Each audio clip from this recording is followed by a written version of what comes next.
దిక్కేమో తెలంగాణ ఇచ్చిన Sonia Gandhi madam party, ఇంకో దిక్కు తెలంగాణ అభివృద్ధిలో పాలు పంచుకోవడం. ఇంట్లో ఏది కావాలన్నా ఇంకోటి వదులుకోవాల్సిందే కదా. చాలా క్లిష్టమైన సమస్య, కానీ తెలుసుకోలేక తప్పలేదట.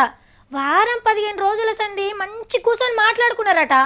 ఇక ఆఖరికి ఈ నిర్ణయం చేసుకున్నారు. మరి ఒక్కపారే అంబాసిడర్ కార్లకు 5 లీడర్లు అడుగుపెట్టబోతుండ్రు. నల్గొండ ఎంపీ గుత్తా సుఖేందర్ రెడ్డి సారు, మాజీ ఎంపీ వివేక్ సారు, మాజీ మంత్రి వినోద్ సారు, మిర్యాలగూడ ఎమ్మెల్యే భాస్కర్ అన్న గులాబీ కండ్వా మెడలేసుకోబోతున్నారు. మంచి ముహూర్తం కూడా పెట్టుకున్నారు. బుధవారం నాడు సీఎం సార్ని కలిసి గులాబీ గులాలు చల్లుకుంటారట. తెలంగాణ ఇచ్చింది సోనియా గాంధీ మేడమే, కానీ డెవలప్మెంట్ కోసం పార్టీ మారుతున్నాం అన్నారు లీడర్లంతా.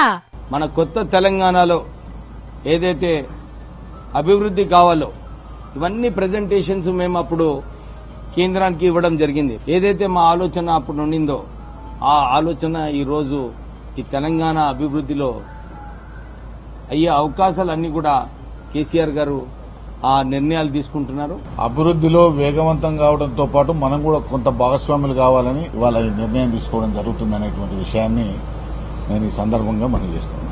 ఇక గీన రవీందర్ నాయక్ అన్న, దేవరకొండ ఎర్రన్న, నేను కూడా మీతోనే నడుస్తా అని కారెక్కుతుండు. మొత్తానికి ఒక్కపారే 2 ఎమ్మెల్యేలు, 1 ఎంపీ, 2 ముఖ్యమైన లీడర్లు వస్తుండ్రని అంబాసిడర్ కారోళ్ళు కూడా మురుస్తున్నారట.